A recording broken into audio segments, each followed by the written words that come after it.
మొత్తానికైతే మన సెకండ్ ఓడిఐలో తేలిపోయాము. మిడిల్ ఆర్డర్, లోయర్ ఆర్డర్ కంప్లీట్‌గా బ్యాఫిల్ అయిపోయింది. శివం దుబే, అక్షర్ పటేల్, వాషింగ్టన్ సుందర్, హర్షిత్ రాణా వీళ్ళ పొజిషన్స్ కానీ, వీళ్ళ బ్యాటింగ్ పర్ఫార్మెన్స్ కానీ చాలా బ్యాడ్‌గా ఉంది. Prasidh Krishna as well. అంటే వాళ్ళు బ్యాట్స్‌మెన్ కాదు. అంటే ఫినిషర్ మీకున్న జడేజా, మన హార్దిక్ పాండ్యా వీళ్ళందరినీ మనం బయట పెట్టేసి మనం ఏమంటాం, Washi is not a finisher. తనని తీసుకెళ్ళి మనం ఫినిషర్లా ఎక్స్పెక్ట్ చేస్తున్నాం. Axar is not a finisher. అక్షర్ని తీసుకెళ్ళి మనం ఫినిషర్లా చేస్తున్నాం. The best finisher is Ravindra Jadeja. ఆయన్ని మాత్రం మనం బయట పెట్టేసాం. ఎందుకో నాకైతే తెలియట్లేదు. India definitely needs experience there. ఒకప్పుడు జడేజా, రైనా, ధోని ఉండేవారు లోయర్ ఆర్డర్ వరకు అనమాట.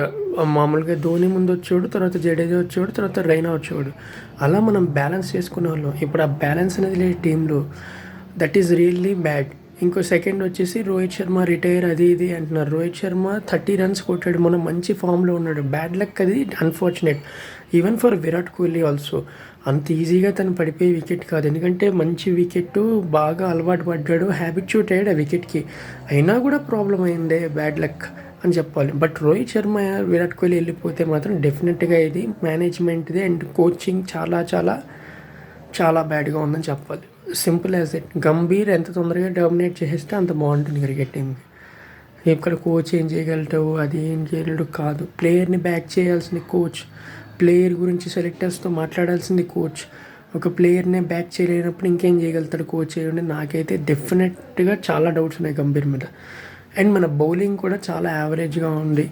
మొన్న ఫస్ట్ 10 overs వరకు చాలా బాగుంది. ప్రసిద్ధ్ కృష్ణ, బుమ్రా అయితే నాకైతే సరియల్ అటాక్ అనిపించింది. జహీర్ ఖాను, తర్వాత మనకి ఎవరు మునాఫ్ పటేలు, ఇంకా మామూలుగా ఆస్ట్రేలియన్ ఓపెనింగ్లో అనిపించింది. ఓ పక్క నుంచి లీ, ఓ పక్క నుంచి షాన్ టేట్, ఓ పక్క నుంచి జాన్సన్, ఓ పక్క నుంచి ఇంకెవరైనా సరే బౌలర్స్ సూపర్గా అనిపించింది. ఇద్దరు బౌన్సర్ చేశారు, అది వేశారు.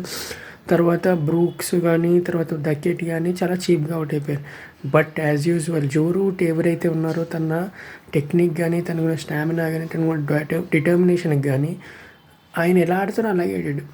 అదే కదా డిఫరెన్స్. టెక్నిక్, టైం తీసుకోవడం, కొంచెం నెమ్మదిగా స్టెబిలైజ్ చేసుకుని ఆడడమే ఇంపార్టెంట్. తన రికార్డ్ ఇంపార్టెంట్ కాదు, ఇంగ్లాండ్ నిలబడడం ఇంపార్టెంట్. ఇంగ్లాండ్ కెప్టెన్సీ తన పాయింట్ కాదు, ఇంగ్లాండ్ నిలబడడం ఇంపార్టెంట్.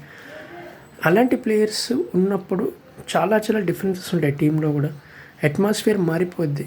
అండ్ లాస్ట్ మ్యాచ్కి మనకి ఇంకేం చేంజెస్ చూడాలంటే మన లోయర్ ఆర్డర్, మన బౌలింగ్ ఏదైతే మనం ఫస్ట్ మ్యాచ్లో చేసామో కంప్లీట్గా ఆడామో, సెకండ్ మ్యాచ్లో మనం అలా ఎలా ఇస్తాం రిజల్ట్, అక్కడే మనం పడాలి. శివం దుబే బాగా ఆడాలి, అక్షర్ పటేల్ బాగా ఆడాలి, తర్వాత వాషింగ్టన్ సుందర్ నుంచి మనకి రన్స్ రావాలి. చూద్దాం ఏం జరుగుతుందో. Last match it should not be Rohit's last match, but yeah ఇప్పటికైతే అంతే మరి.